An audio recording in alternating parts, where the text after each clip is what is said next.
I did it for the love, I did it for the people, I did it for us.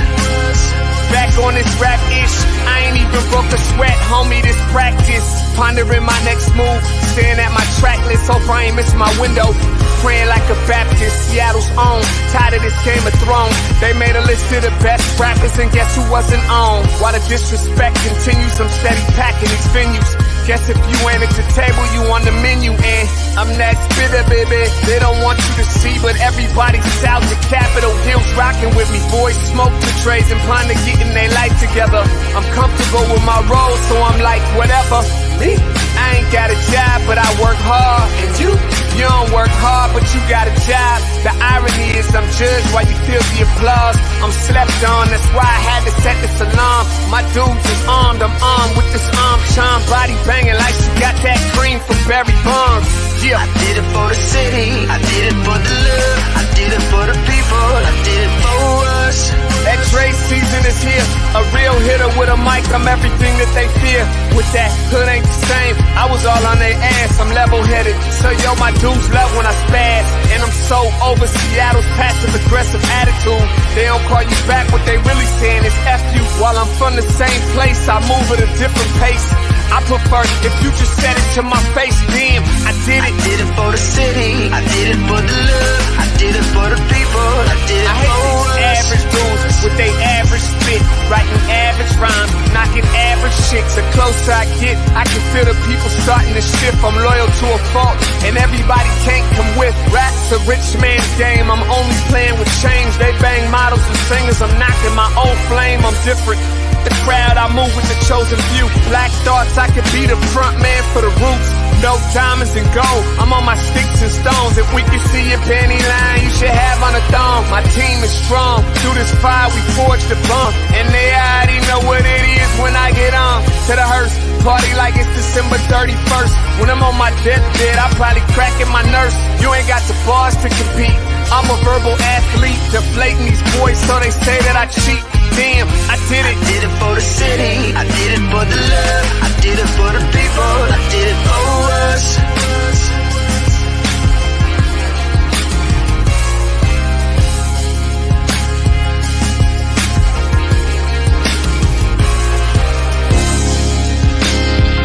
Yeah. I should probably start by apologizing for the long wait, man. You know, I know I be tripping. But I'm not just a rapper, I'm an artist. And, you know, my creative process is a little bit different than most. Nonetheless, I want to welcome everybody out to the Dre's Experience. I got TCF in the building. My whole camp's here with me. I got the band in here laying this cool-ass vibe. And I'm Seattle's own. Let's get into it. Grand Rising and good morning, everybody. Welcome to the Morning Update Show. I'm your co-host, Trey Holiday, wanting to extend a very happy Wednesday to all of you out there. We have an amazing show, and I can't wait to get into it. Some amazing guests. Got to do this with my guy, co-host with the most, Big O. What up, Big O? Good morning, Trey Holiday. Hey, how are you? Good morning, my friend. I'm doing well. How are you? Yeah, we're getting lots of nice comments on those glasses. Yeah, right on. I'm all about it. Yeah, no, they're already coming through. Yeah, we got a packed show today. We have Mike Davis from the South Seattle Emerald, and of course, Clapback Culture is going to be joining us here at the first segment, and then we're going to be coming back and we're going to be talking to Gabe Galanda. And real interesting story going on. The Nooksack Reservation is up about 2-hour drive from here on the foothills of the Cascade River, and the Nooksack River right there is, man, it's an issue of tribal disenrollment, something I didn't even know existed, to be honest with you. And it's a sticky situation up there at the Nooksack. And we're going to talk to Gabe. This story, by the way, the small Nooksack lands, I was corrected, or I said, don't call it no reservation, man. The Nooksack lands there is about 2,000 members there. But this story was on the front page of the New York Times a few days ago. So it's a big story there. So Gabe's going to fill us in. And we're going to end the show with one of my favorite interns of all time, Ike on the mic. Ike Everard. He's back in town for a few more days before he heads back down to Arizona State University, where he's making us all proud. We're going to talk to Ike Everard. Yeah, what an amazing pack show, some guests. I'm telling you, I am so ready for these discussions. And you guys, strap on your seatbelts. It's about to be a good one. Right. And before I get here and before I tell everybody to share the stream and everything else, I wanted to take a second here and acknowledge something. My mama said, the Buddha said, my mama always got something, but it's that joy follows sorrow and sorrow follows joy. And, yesterday was my mom's birthday, so it was a whole lot of joy. And it was today, 17 years ago, that my oldest brother, Harm, passed away here. And he passed away of HIV/AIDS. And I'm always intentional, not to focus on how he died. It's really more about how we live, but I'm always intentional to want to be able to say that and look in the camera and say that, and to be a part of breaking down the stigma around HIV/AIDS, not only in our community, but beyond. My brother was fantastic. And 17 years later, man, I still feel the loss. And somebody asked me last year, maybe this time, like, oh, do you get over it or something like that? And I was like, it's kind of comforting that I feel this way because I feel like he never left me. And it was a tough time, in the 80s when Harm came out. He wasn't accepted in the Central District because he was gay. He wasn't accepted on Capitol Hill because he was Black. It's a real different space. And so, big bro, wherever you at, I hope that we're making you proud. That being said, good morning, everybody. Welcome to the Morning Update Show. Want to remind you that right now is the perfect time for you to tag and share the stream. Go ahead and tag and share the stream with people who you feel would appreciate culturally relevant news and information emanating from right here in the Emerald City. Want to give a big shout out to our partners over at the South Seattle Emerald and also KBCS 91.3 over at Bellevue College. Want to remind everybody you can listen to the Morning Update Show anywhere that you listen to your favorite podcast. Salman's got a link over there for SoundCloud. There it is, but you can also go to Google, Spotify, or iTunes and just type in Converge Media Network. Important information here, especially around COVID and the Omicron and some of everything else. We're putting a link in the comments if you want to get vaccinated, need a booster shot, if you need testing, or if you're vaccine hesitant, you got questions or concerns, we got a link right there in the comments from our friends over at Public Health Seattle King County. You can click on that and get information. It's a lot of people just want a lot of information. Also testing. There's a lot of testing information there as well. Yeah, a lot of testing sites are popping up and vaccination clinics are popping up. And this is one of those things where we're seeing a multitude of things happening right now because this is our cold and flu season as it is. And it has been spiked now with COVID, with these variants. So please, click on that link if you guys are looking for information, looking for testing sites or vaccination sites that are close to you. And still an opportunity, if you are hesitant to get out there, they will also come to your home in some cases. So look up that link and really, find the information that you need that's going to be beneficial to you to keep you and your family safe. Yeah, no, that's what's up. All right, now, I made a handcrafted motion graphic for this guy. There it is. Boom, that's the stomp, man. We've got Mike Davis from the South Seattle Emerald and Clapback Culture in the green room. Salman, go ahead and bring Mike out. What's up, Mike? Hi, Mike. Oh, we can't hear you. You gotta turn on your microphone, man. Oh, I didn't want to mess it up, man. Hey, y'all looking real fly today, man. Converge is starting the new year off real good. You get us on the wide. Oh, so we'll dap it up on that. You know what I'm saying? Oh, you know what, Mike? You're looking dapper over there, my guy. You got your camera nice and set up with the white background. I see you popping. Yes, with and I got a rap. I got a rap. Yeah. He's rapping on it too. All right, Mike Davis. So we'll get into it with you here for a few questions. I know we only got you here for a few minutes. Man, first of all, South Seattle Emerald, it's all in the name. South Seattle and beyond, of course, man. What's cracking? What's going on? What's on the radar over there at the Emerald? Man, I got a big one on the radar right now, and you hit the nail on the head when you say South Seattle and south of Seattle. I'm working on a big story right now with Filthy Rags Outreach.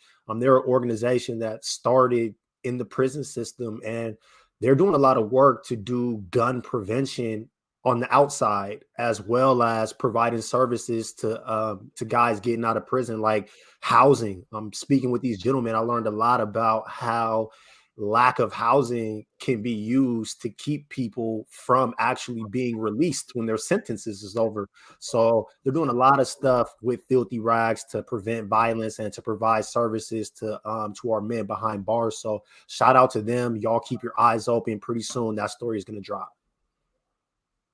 Well, you know what? This is really interesting, Mike. And, I mean, when we talk about a lot of these issues involving, those who are incarcerated, it gets us back to the justice system and to policing. And I just got to ask, I mean, there's some controversy, maybe some dialogue happening around Councilmember Herbold and, this idea of defunding. Do you guys know more about that? I mean, we got our eye on it. And, there's a lot of whispers right now. We're just going to have to see how it plays out. I mean, it's the top of the year. We got a lot of new council members that just got sworn in. We got a new mayor. Our mayor has had a lot of opinions about policing, but as you all know, Bruce Harrell is against defunding. So it's going to be another interesting ride to see how everything plays out with mayor and council and where policing goes in our city this next year. All right. Did you catch Mayor Harrell's presser yesterday? I did not. All right. One thing you might have missed. I only bring this up because it's you, bruv. Mm-hmm. The first question went to Converge. Word. Yeah, I was, man, shocked right us too. We were sitting there watching live. It was able at the same time as the show, so we sent an email over there. And man, first question, and I'm gonna throw this question out to you, and it's just however you want to answer it. This is the same question I asked Mayor Harrell yesterday on email. Was that the Mayor Harrell got a lot of support from Seattle's Black community, and who those same people voted for way more liberal candidates in other races, right? But for mayor, they voted for Harrell, kind of with an expectation that Harrell might be able to deliver what previous mayors a lot of times have not been able to do, which is directly impact Black people and in a sustainable way. And I asked Harrell, like, okay, well, what are we going to do about the income gap? And what are we going to do about the decline in home ownership, which is generational wealth? And what are we going to do about the educational gap? He gave a pretty lengthy answer, but you know what I'm saying? As far as the Black community goes, man, what do you think on the horizon for the Harrell administration? That's a great question. So leading up to the campaign, I actually sat down with Mayor Harrell like 3 times to talk. And every time I asked him, South Seattle, I asked CD. He's from the CD. I'm asking about Black folks. I did KUOW year in review. He was there. Again, I asked him, South Seattle, gun violence. To address your question, I think out of everyone that campaigned, everyone that ran for mayor, I do believe that as far as Black businesses are concerned, Bruce Harrell was the way to go.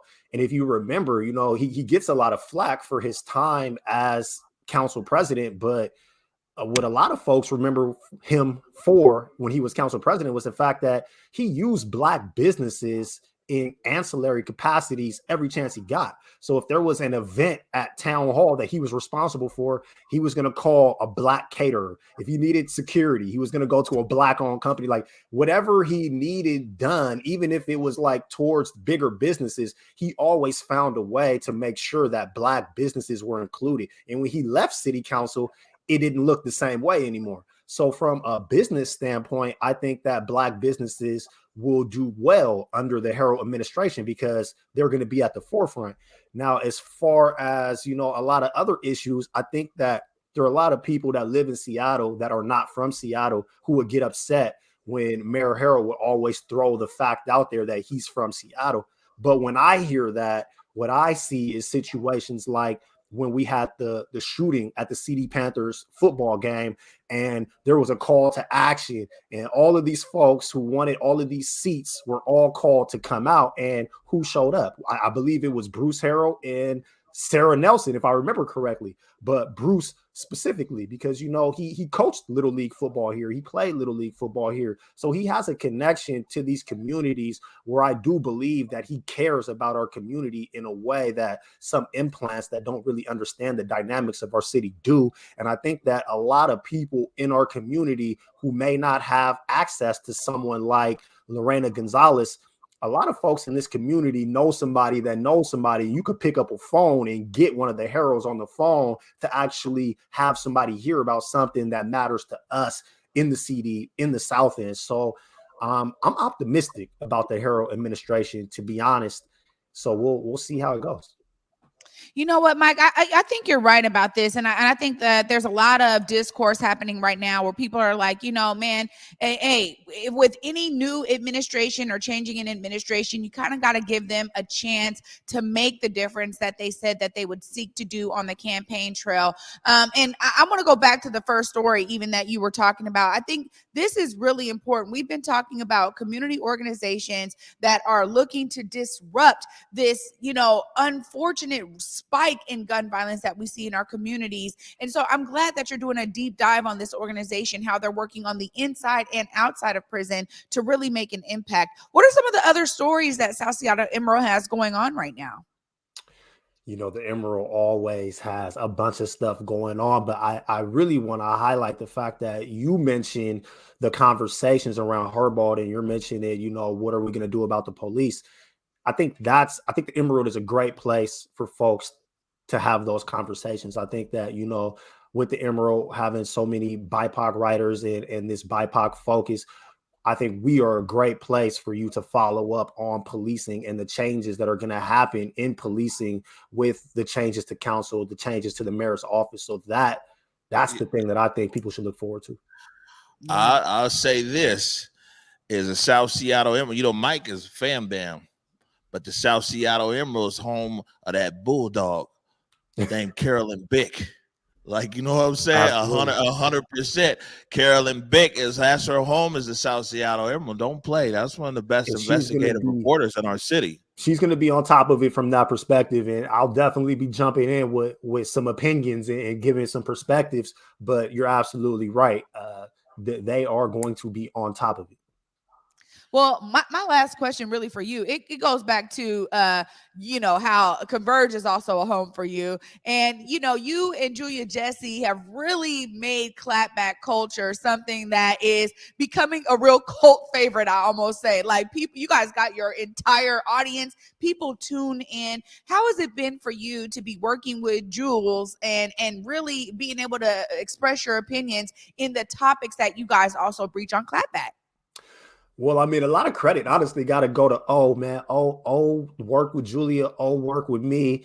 He thought that putting us together could work. And I mean, we have really good chemistry. People sometimes don't even believe that we didn't know each other before we started working together. But, you know, put that together and the sparks flew. We have fun. That's really what it comes down to on Clapback. We have fun. We talk about issues. I mean, these are issues that affect everybody, but these are issues sometimes that we find interesting, or these are issues that make us mad, and we need a place where we could come vent and let it out. And the beautiful part about it is that, you know, we have the audience and they come in and they get to comment. And a lot of times, you know, it's like that back and forth conversation. So it's not just us standing on a soapbox pointing fingers. It's an open dialogue between us and community, and we're breaking down a lot of these issues that affect us all, and it's fun. Yeah, absolutely. And you guys definitely have the energy popping off with it. I know tomorrow is the approaching the literally the year anniversary of this insurrection, you know, January 6th. What can people expect on Clapback tomorrow? Well, of course, you know, we're going to talk about the January 6th insurrection. When it happened, Julia and I were all over it. So we're going to cover that from every angle that you can imagine, with that being the anniversary. But there are so many other stories that are jumping off that we're going to have to talk about too. You know, we're going to have to talk about the CDC. They're going back and forth with these COVID guidelines. It's feeling like big business is dictating how we're handling COVID at this point.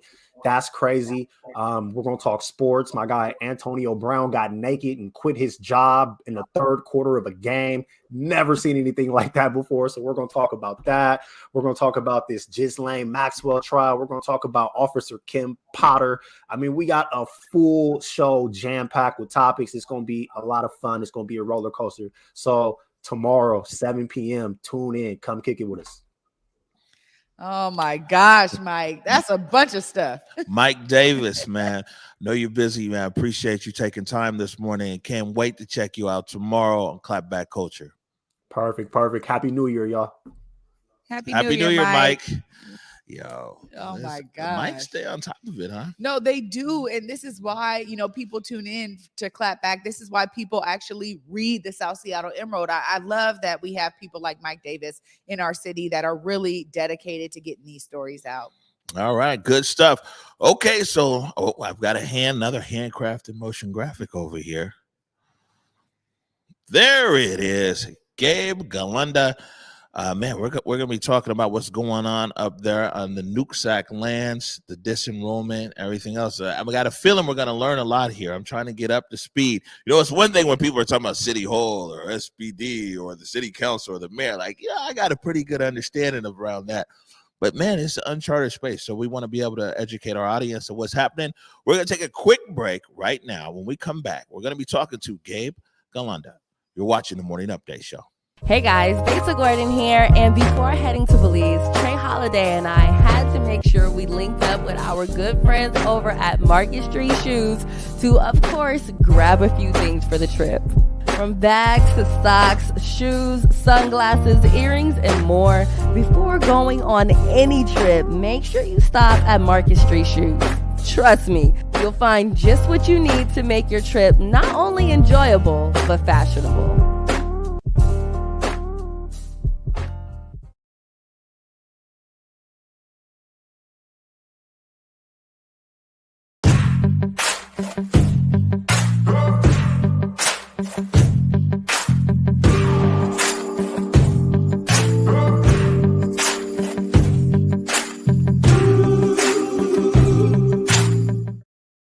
We invite you to be our guest at Disney's Beauty and the Beast. It's a tale as old as time in a brand new production by the Fifth Avenue Theater. Return to the magic of live theater with one of the most enchanting musicals of all time. Disney's Beauty and the Beast at the Fifth, January 12th to February 6th. Tickets at fifthavenue.org.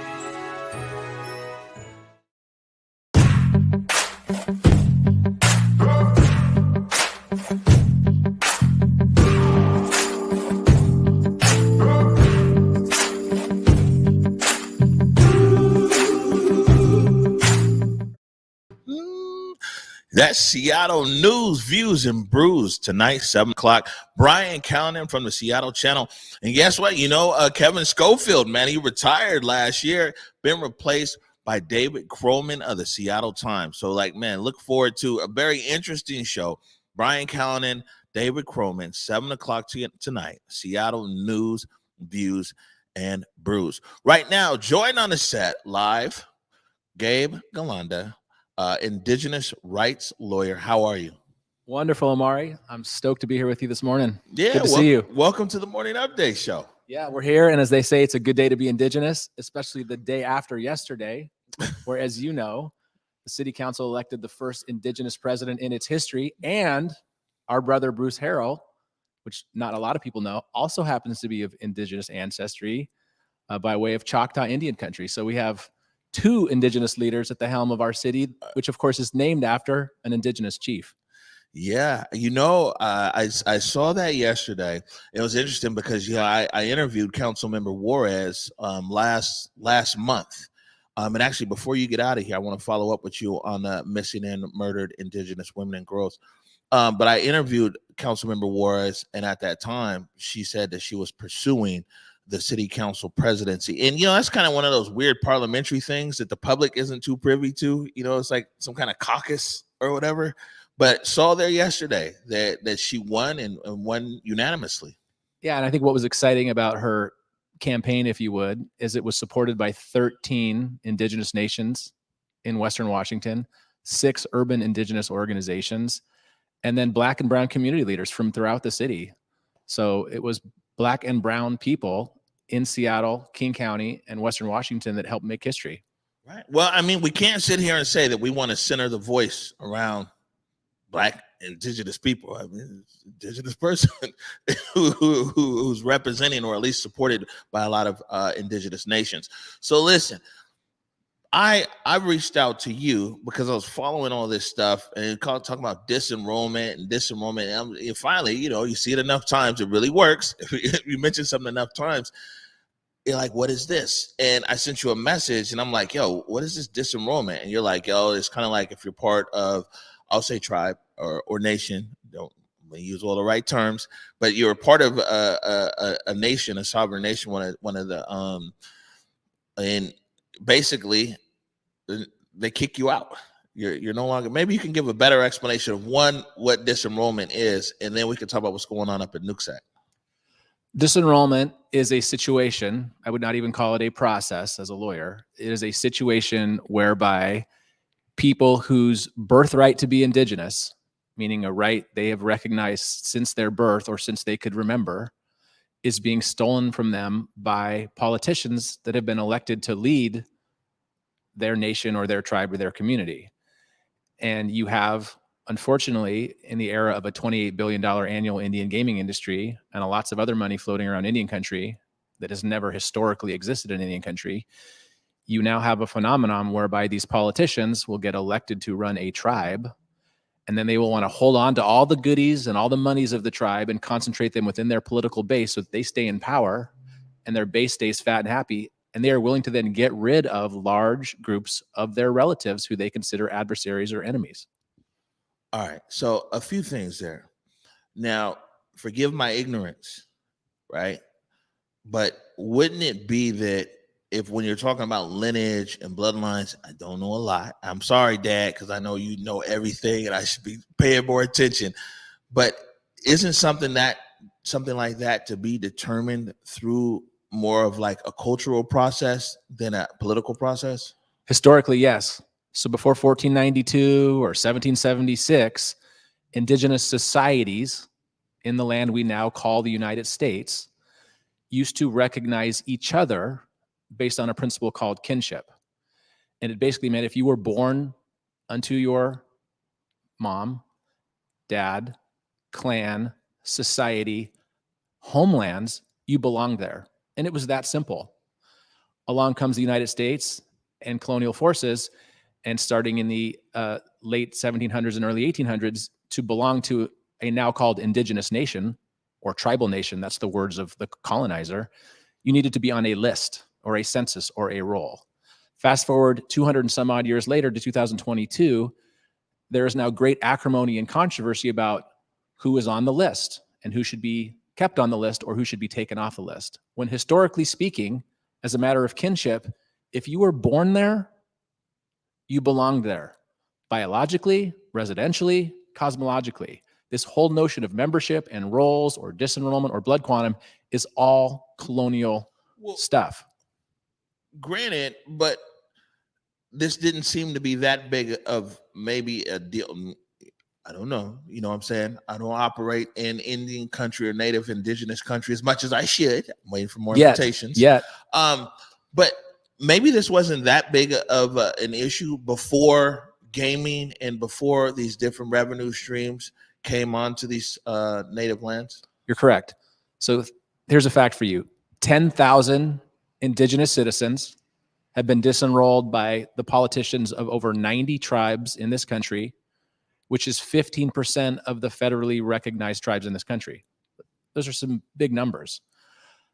Those numbers did not exist before 1988, when Congress passed the Indian Gaming Regulatory Act and allowed tribes, or essentially tribes, reserved the right to self-regulate gaming. And now, several years later, it's a $28 billion industry. And under that federal law passed by Congress, the proceeds of the gaming enterprise can be distributed to tribal members on what's called a per capita basis. Well, the sick math is if you're a tribe of 2,000 and you're getting $500 a month in per cap, as it's called, and a politician says, well, let's get rid of 1,000 of our relatives. I will promise the remaining 1,000, $1,000 a month. That politician then carries out his or her wishes, and he has the support of the remaining 1,000 to do that. That's what's up. I'll be honest with you, man. That just don't sound right. But two, that's how it's really going down. Yeah. So is this the issue up there in Nooksack? Not exactly. Rather than 1,000, it's 300. They don't have per capita checks from the casino that they operate, but they do have a lot of goodies. In fact, this whole thing started in December of 2012 when a father tried to get his young children enrolled in December. It kind of serves as an open enrollment season because they gave out $250 per member for Christmas. And then in the summer, they gave out another $250 per kid for back to school. Those monies, those $250 checks were what gave rise to this whole thing. 10 years later, they're now fighting not just about those school supplies and that Christmas money, but jobs, land, homes, salaries to be on the tribal council. It's all about material wealth. All right. So here's the thing. Like, with all due respect, the Nooksack, when you look on a map, bro, it's much smaller in size, in area, in population, and definitely in revenue when compared to the Tulalip's, when compared to the Muckleshoots, compared to the Puyallups. Why is it that, and that's big money. You go Emerald Queen Casino, I mean, it's big money. Very big and big infrastructure, and up there in Tulalip, it's Walmart up there and everything else. You're talking about Nooksack. It's very small, it's very rural, and even though they have a casino there, I mean, it's not pumping out a lot of money. So how is it that all this disenrollment is happening there at Nooksack with very little revenue coming through, and you have these big entities, like I said, like the Tulalips and the Puyallups and the Muckleshoots, and we're not hearing about disenrollment? It's a good question. This is about hatred, vendetta, political power, and greed. The current group of politicians that are running the tribe and have run it since 2012 got themselves elected to office, and they realized that if 300 members who are my clients exercise their voting rights, as they had historically done, they exercised them again, say in 2016 or 18 or 20, that those people would no longer be in power and control all of the goodies. So they simply exercised a concerted effort starting in 2012 to get rid of my people because they did not want them coming back to the ballot box. That's what it's about. Man, this seems like, I mean, it's almost like a movie plot, to be honest with you. It's like, you know, it's something that you see, you're like, man, let's collude, let's kick these guys out, let's do, I mean, this is actually, what I've been following on the news is there's the eviction. So it's more than like, just like, hey, you know, you're not entitled to this revenue or this share of whatever. They're actually evicting people, right? And the evictions, the only thing that stopped the evictions was the snow. So my clients are the so-called Nooksack 306. They appeared on a list in 2012 of 306 relatives who are going to be disenrolled. 63 of them still live at Nooksack, almost a decade after this thing started. And you can imagine the attrition this would take on a family of 300 when you're being persecuted day in and day out. Your kids don't get a backpack. Your family doesn't get a Christmas check. You've been fired from your jobs. Well, yeah, now to finish the job, these politicians are trying to take my folks 21 homes. These are HUD homes funded by the federal government through the tribe that my folks have been living in for as many as 25 years. And under federal lease to own arrangements or home buyers arrangements, they own the home. Now they are on tribal dirt. They don't own the dirt like we might if we have a deed to our home, but they own the actual structure thanks to a federal subsidy. They are now being threatened of having those homes taken and them evicted from those homes in the dead of winter during a pandemic amidst a variant surge without due process of law. And they won't even let me represent them without even the right to a lawyer. That's how atrocious this is. Yeah, no, this is real interesting. I mean, when you talk about one might tend to think when you're talking about this is driven by more than just money. It might be driven by hatred or emotion or whatever, because evicting anybody in the middle of the winter is cold, bro. Yeah. Well, here's a storyline for your script. The current chairman of the tribe, Ross Klein, who's the man that told the New York Times, in the face of 5 requests from the federal government to please stop the eviction so we can figure out if civil rights violations are occurring. That comes from the Department of Interior and HUD, which has funded the homes. He says, no, we're going to proceed without concern for due process, without concern for civil rights violation, without concern for the United States. And get this, you know what happened to that man in 2000? He pled guilty in the United States District Court in downtown Seattle for embezzling HUD housing monies from the Nooksack tribe. We are talking about a criminal enterprise. Yeah, but all of that to this, not pushing it to the side. No concern for you. I mean, yeah, no concern for HUD, no concern for Bureau of Indian Affairs, no concern for humanity. Dog, to evict somebody in the middle of the winter, putting on. So West, actually, we got an overlay here. Can you put this up here, someone? This was the New York Times, and I mean a big story there. The New York Times. This is now a national story, and we have the link. We'll go ahead and put the link in the comments to this. What kind of feedback are you getting here across Western Washington, across our state, and then also you can bring that down, someone, and also nationally now, because this is now a national story. Well, I first want to thank Mike Baker, who runs the Seattle Bureau of the New York Times, lives out in West Seattle, for spotlighting this. Him and his photographer went up there in Whatcom County right around Christmas. There was snow all over the place, icy roads. He went up there and spent a Tuesday with my folks for an entire day. Was in their homes, was out there while they were drumming, was out there waiting for the tribal cops to show up with eviction papers. So I just want to give him thanks for putting that on the front page of Monday's New York Times. The response has been overwhelming. And the response almost to a person, whether you're Indigenous or non-Indigenous, black or white, is the one you just made. How could this possibly be happening? What about the humanity? How could human rights violations, and I'm talking simply the right to live in a home with security and livelihood intact, how could that fundamental, universal human right owed to us under any international law or domestic law be threatened in these 21 homes in these circumstances? People cannot comprehend it.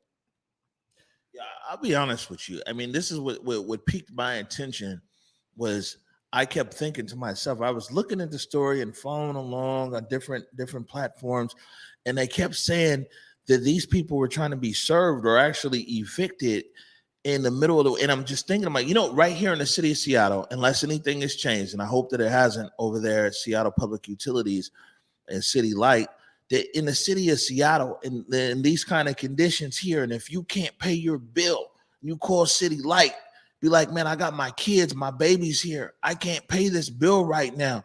The city government has always shown enough heart to be like, we ain't gonna turn off your power. We're not gonna turn off your water in the middle of these extreme conditions. And so that's why it's just mind-boggling to me that in the dead of winter, they'll go to remove these people. And you know what's even worse than that? They are sending out armed, badged police officers to serve my folks, some of whom are as old as 80 or 85. Some are as young as in their 30s with young families, with eviction papers. When I have said, I will accept the papers. However, stay away from my folks. Email them to me, fax them to me, scan them to me, send them down here and I'll take them. They are being so cruel and so inhumane that they are sending armed badge cops out repeatedly to my folks on the weekend at night to intimidate them at their doorsteps with being evicted. So I'll be honest with you, when looking at this in the New York Times and following this along, one of the things that people always say is sovereign rights. It's almost like at this point, they're airing the dirty laundry to a whole nation now, and two, of like what's going on, and two, this federal government that for as long as I can remember as a small kid is like, hey, you guys let us do our thing. You know what I'm saying? Stay away from us. But right now, its outreach to the federal government and all these different agencies there to step in and make something happen. Why that shift? Well, the United States, for as long as it has been the United States, under the Constitution, Supreme Court cases, has a trust obligation to protect the health and welfare of indigenous peoples on tribal lands. So I have been telling the United States government now for 10 years, under law, you have a moral trust responsibility to prevent the violation of human rights on indigenous lands, in particular on Nooksack indigenous lands. But in general, the United States increasingly takes a hands-off approach to that, saying the tribes are sovereign. They are self-determinative. It is not our business. Now, historically, it has always been the federal government's business. But in modern times, they try to take a hands-off approach. And so the dilemma we are now in is when tribal sovereignty or self-determination is being used to commit atrocious human rights violations, where does sovereignty stop and start? Where's the human rights protection? Can you really have a segment of our society who are indigenous peoples who have no Bill of Rights protection on their own lands? And think about that. Indigenous peoples on their own lands are the only citizens or residents of this country that do not enjoy protection under the Bill of Rights. First Amendment, Fourth Amendment, Fifth Amendment, 10th Amendment doesn't apply. That's the situation we're in, and the United States needs to deal with it. Man, so what's next? I mean, what you said this is a 10-year fight that you've been in here. What's next, though? I mean, what are some of the next steps you guys are taking? What are some of the things that the Nooksack are doing up there? I mean, what's the next phase of this? Well, what I would do in a normal democracy, in a normal government, in a normal society, is I would go to any court of law and I would get an injunction for the violation of due process, property rights, the taking of land without just compensation, the violation of a right to a lawyer. But because this group of politicians has incinerated their tribal court and won't let me practice there, or any other lawyer who is adverse to the tribe, I can't do that. So my only play is right here in the court of public opinion and diplomatically to the United States government, and believe it or not, to the United Nations.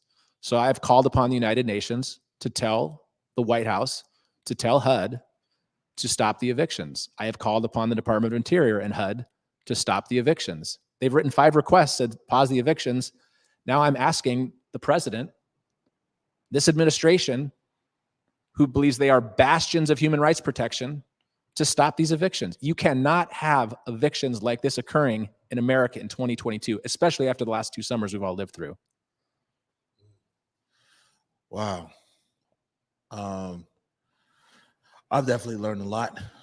You know, I didn't realize it was that bad, to be honest with you.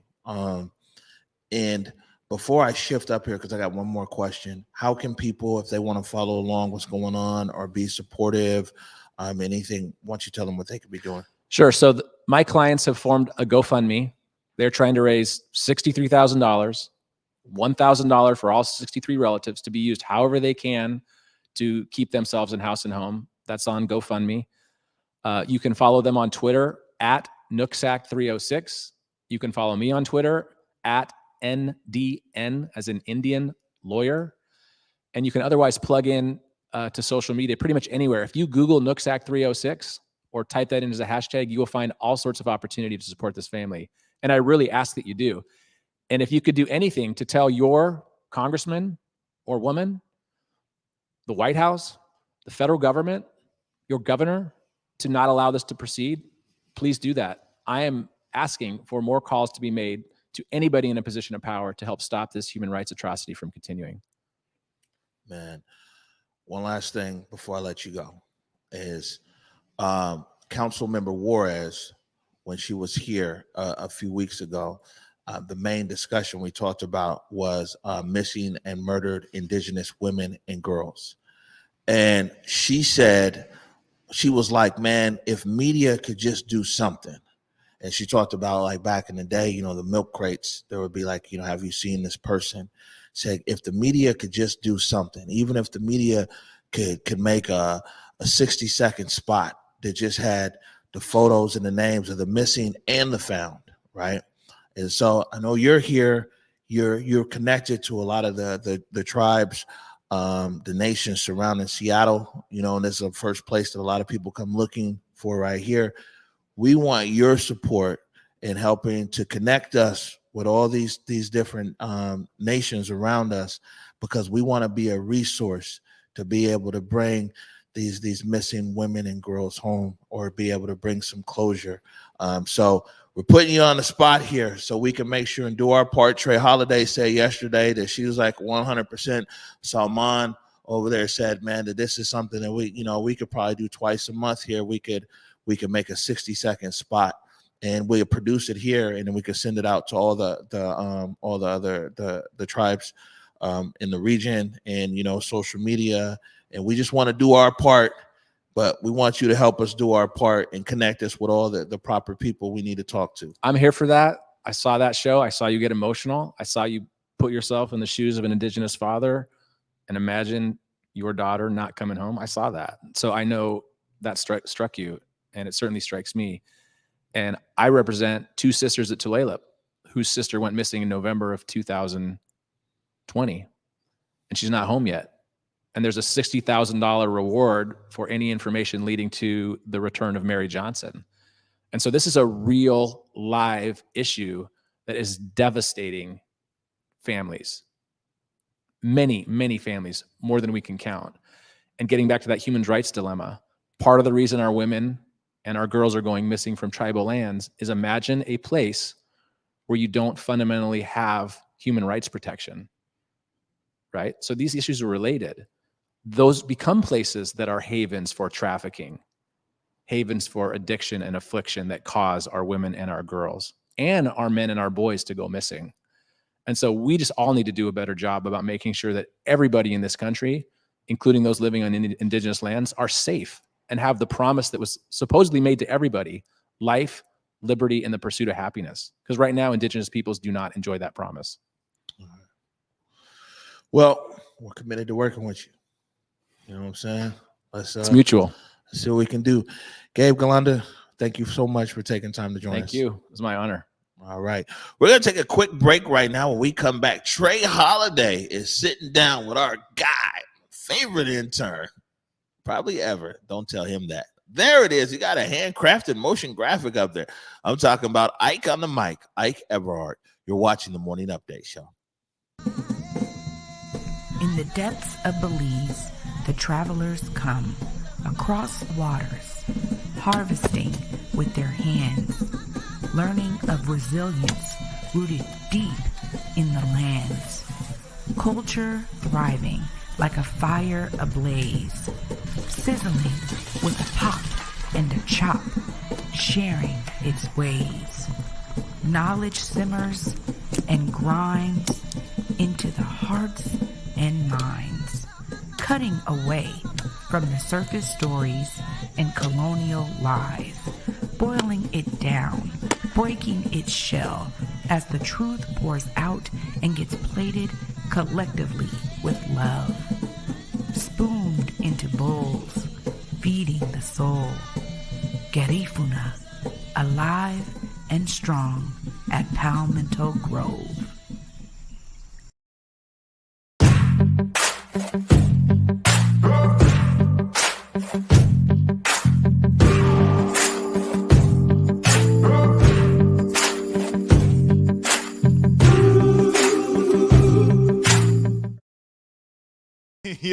Yo, and ho.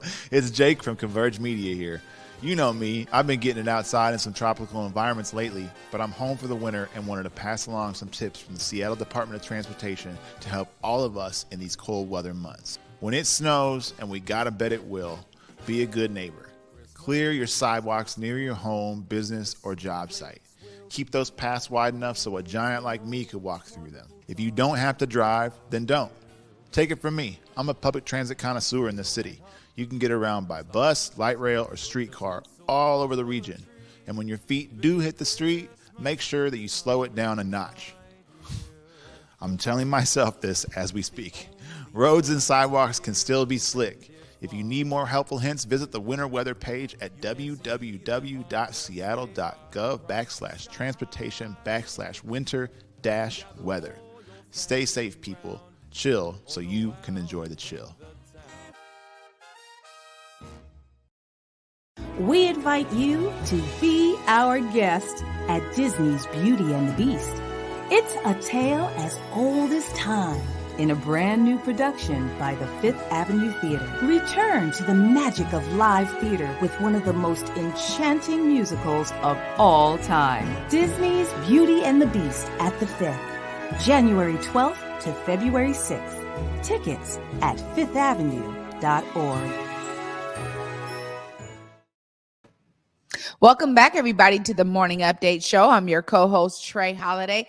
And as Omari stated before the break, joining me right now is one of the greatest interns at Converge Media, somebody we love so much, Ike Everard. What's up, Ike? I appreciate that intro, Trey. I'm good. Yeah. How about you? Yeah. You know what? It's so good to see you back here. I know you're only back for a couple of days. How has it been just coming back? Because, you know, you went back to school after being at Converge with a ton of experience. How was that quarter for you? It was really good. I mean, talk about coming back. First of all, the weather's been quite different than Phoenix. The snow's been nice to see all that. But it's been really cool to be back at school with all this experience from Converge and just be able to kind of apply what I learned here in such a real world environment, in such a environment that pushed me to explore different avenues of storytelling and different, connections to the community. And I think that it's really pushed me back at school to bring that to the PBS newsroom and to kind of, educate people a little bit and show them what I've learned here. Yeah. I think innovation is key when we talk about media and storytelling in particular. And you came here with some amazing ideas and things that you wanted to do already. So I got to ask, man, I know you got a video. You're going to be setting it up for us to tell us a little bit about what you've been up to. Set it up for us. Yeah. So, I've been focusing a lot on my video stuff this last semester. I've been doing a lot of shooting, a lot of editing, not a ton of on camera. So this is kind of fun to be back on the side of the camera. But I also did a lot of producing and I directed shows for Arizona PBS, did my radio stuff. So I've been kind of all over the map. I did some writing too. This video is just kind of a quick little reel of different things that I've shot, shows that I've produced. So it's like a minute long. Yeah. Right on. Let's.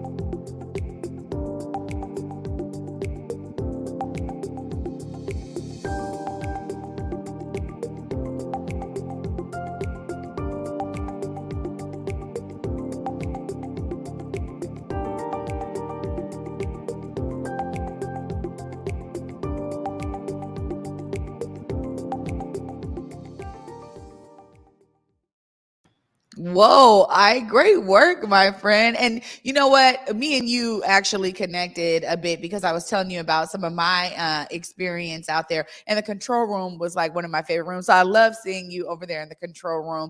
You've really been at work. We talked about some of the ways that you really wanted to infuse innovation in the PBS newsroom and storytelling.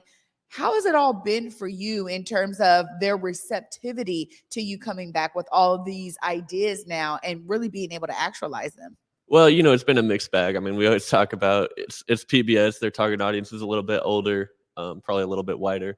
And they're very hesitant to try new ideas and to change their formula that obviously works all around the country. But I think that the different things that have worked have been things like connecting to different communities in Arizona, a lot of Navajo Nation reporting, especially down there. And it's been cool to see, just more kind of, I think, open-mindedness from them. And probably not due to me, but just in general, when it comes to sources. And they've been doing source audits and a lot more focus on making sure that there's representation from all the communities.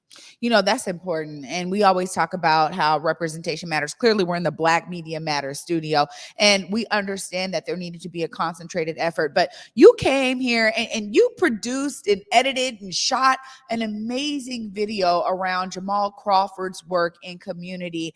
And then he tweeted it out, and it was a huge effort. I want to just ask you, I know we talked to you about it at the time, but now looking back on that experience and being able to add that to your repertoire, how was that for you to say, I have an idea and I know how I want this shot and how I want to produce this, and then for you to be able to do it right here at Converge? Oh, I mean, that was hands down probably my favorite piece I've ever produced. You know, I grew up going to the Pro-Am.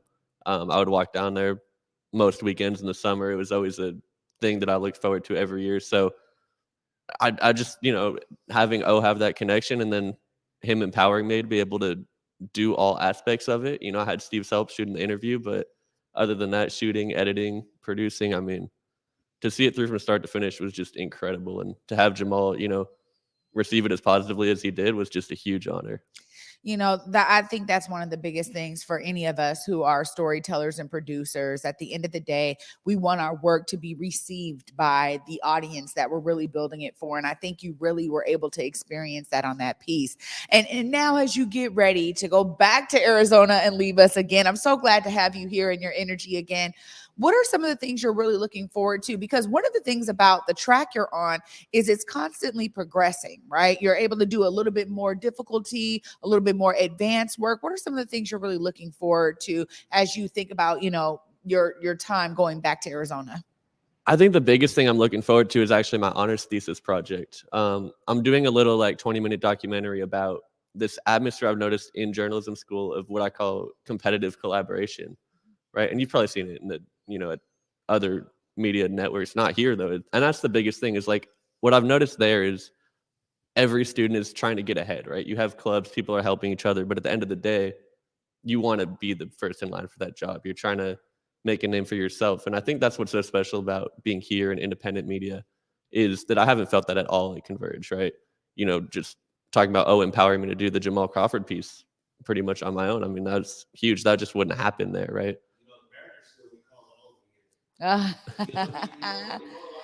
Yeah, for the Mariners. Yeah. Absolutely. Yeah, right. Yeah. I mean, you were empowered. That was part of it. Not just Jamal Crawford, but you were writing a lot. You were involved in the sports arena, which was really a passion of yours already. Yeah, absolutely. I mean, I'm technically a sports journalism major, and I think I've kind of moved away from that a bit because the stories tend to be pretty cyclical, you know, and I wanted to branch out into some new topics, but I always have a love for sports journalism, of course. And that was huge being here, getting to do the Mariners stuff and obviously the Pro-Am. And yeah, it was just incredible. Well, I really am looking forward to this piece that you're creating around this kind of collaborative competitiveness. And I think you are right.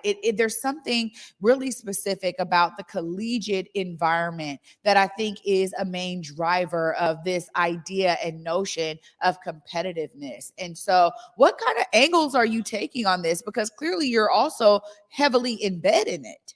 Right. Well, and I think that's part of the thing is I want to talk to people who I know, right? And who I know they're going to be open with me because I know a lot of people who are pretty critical of journalism school while they're in it. So I think it could be interesting to take a look at that.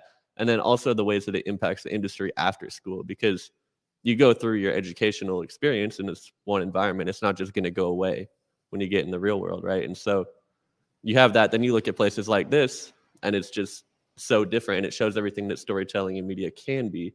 And I think that it's important to, you know, take elements of that and try to bring it into a broader scale. Well, I'm just looking forward to that. You got to make sure you share it with us over here so we can, you know, air it and make sure our audience sees it. Before I let you go, I got to give you a chance. You know, you're creating pieces. How can people stay connected with your work and support you as you do your thing? Yeah, absolutely. I mean, my Twitter is at Ike on the mic with underscores in there. My Instagram is probably the best way, at Ike.Everard. So go ahead and follow me on there. I've been posting a lot lately. I just got a drone, so I've been posting a lot of aerial photography and things like that. It's pretty much where I post everything. So that's yeah, that's the way to do it. All right, on, man. Ike, so great to have you back in the Converge Media Black Media Matters studio. Thank you so much for joining me today. Yeah, thank you. It's great to be back here. Well, you guys, I'm so inspired by Ike, and we're going to wrap the show up. I get to bring my guy, Big O, back onto the set after this short break. Stay tuned. You're watching the Morning Update Show. In the depths of Belize, the travelers come across the waters, harvesting with their hands, learning of resilience rooted deep in the lands.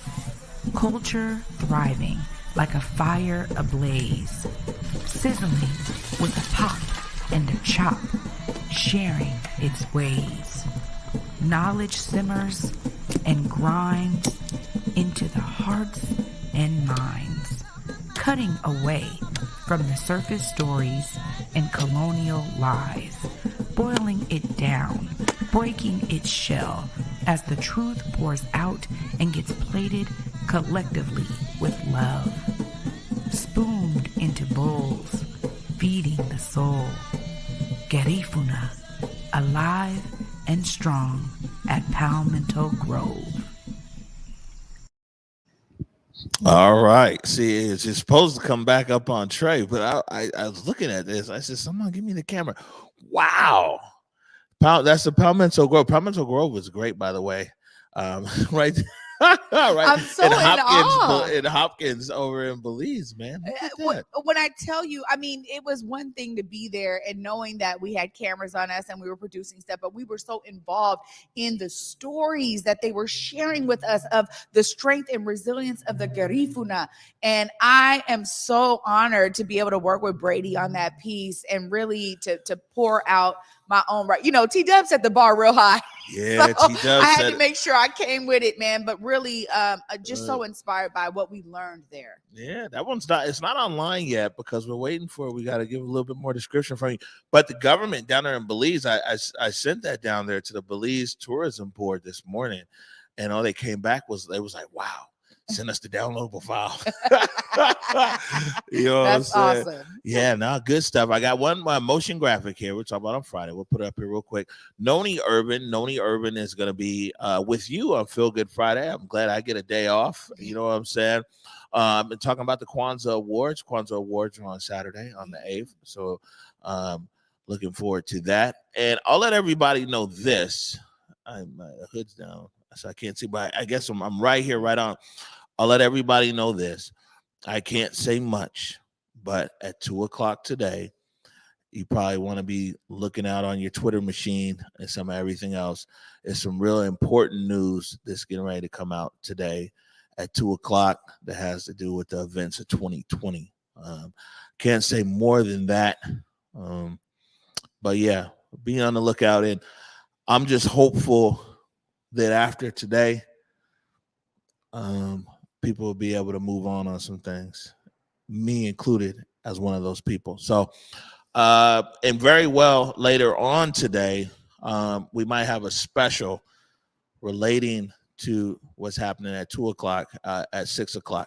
So just follow us across the different social media platforms, but don't want to catch everybody could get caught off guard. All I can tell you, 2:00 today, be on the lookout.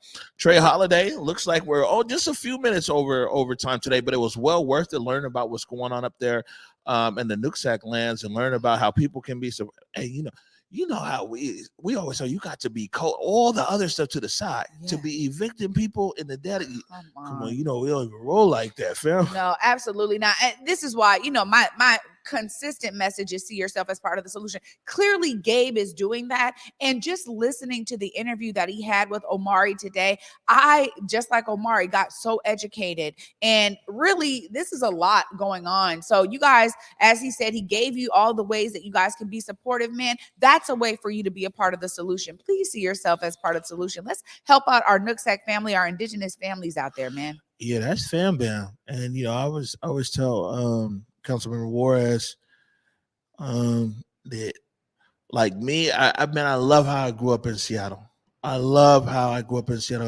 Mama kept me everywhere at a powwow or potlatch or day race. So, my mama, she was out there with I think it's the Macaws out Nia Bay when they was trying to enforce their treaty right for the whale. You know what I'm saying? It's like, yo, man, the treaty says they get their whale. We fit to go ride for them. They need, you know what I'm saying? And so Like I grew up not like, oh, let me learn about Native American culture.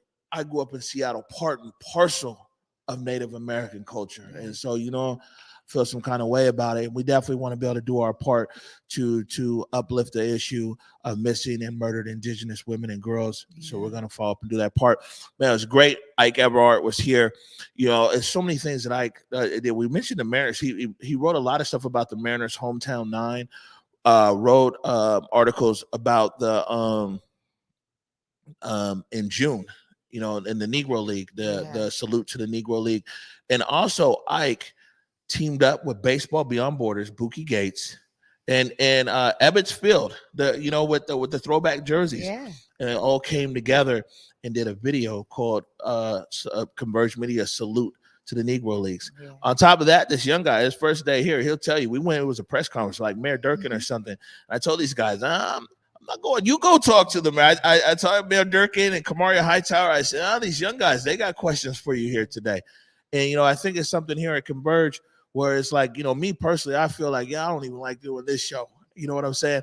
But it's a good space when you talk about competitive, whatever, because the people, the most senior people in this company are the people who really don't even want the camera on them.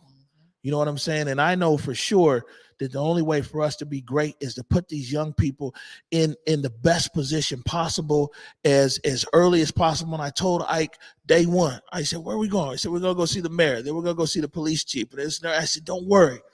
You're going to make a mistake, but it's all right. We're going to make mistakes full speed. We're going to move full speed. But I said, it's better for me to throw you into the fire right now at 21, 22 years old. You'll go back to college and say, yes, I sat down with the mayor of the 10th biggest city in America at 21 years old, 22 years old. That's something we could do here at Converge. We're in so many unique situations. Look at all the young people we took with us to Belize who, 7 of them never left the country before. And that's what makes us unique here at Converge. And for all my old school hip hop fans, it's like Suge Knight said on the stage out there at the Source Awards in New York. If you don't want your producer dancing all in your video, come to Death Row. It's how we feel about Converge. We're going to let these young people shine. You know what I'm saying? Yeah, for sure. And it's something that really benefits Converge. I love how Ike really pointed out that there's a difference in terms of the way that we do business here. It's such a collaborative family effort and really uplifting everybody to be able to be at the center of the stories they want to tell. That's the beautiful thing about this Black Media Matter studio, but Converge Media being an independent media machine, it really does pave the way in a different way. All right, blazing trails. Good stuff. We're going to get out of here. We'll get it wide. Yeah. Oh, it's there. Oh, yeah, okay. It's well, thank you. Oh, man. Moving around the set. Yeah. Again, 2:00. Be looking out for that. And we'll let you know if we do something 6:00. Most likely we will. And on that note, I just want to remind everybody, go forward in your purpose. Go forward in your humanity. And until tomorrow at 11 a.m. Peace. Lift every voice and sing till earth in heaven ring with the harmonies of liberty. Let our rejoicing rise as the listening skies. Let it resound loud as the rolling sea.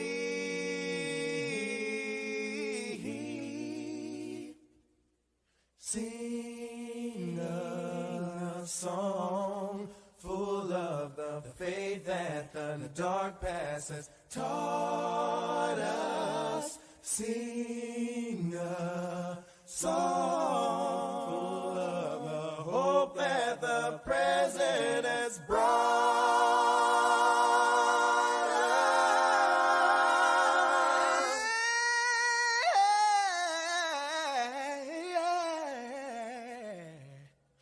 Faith rising sun.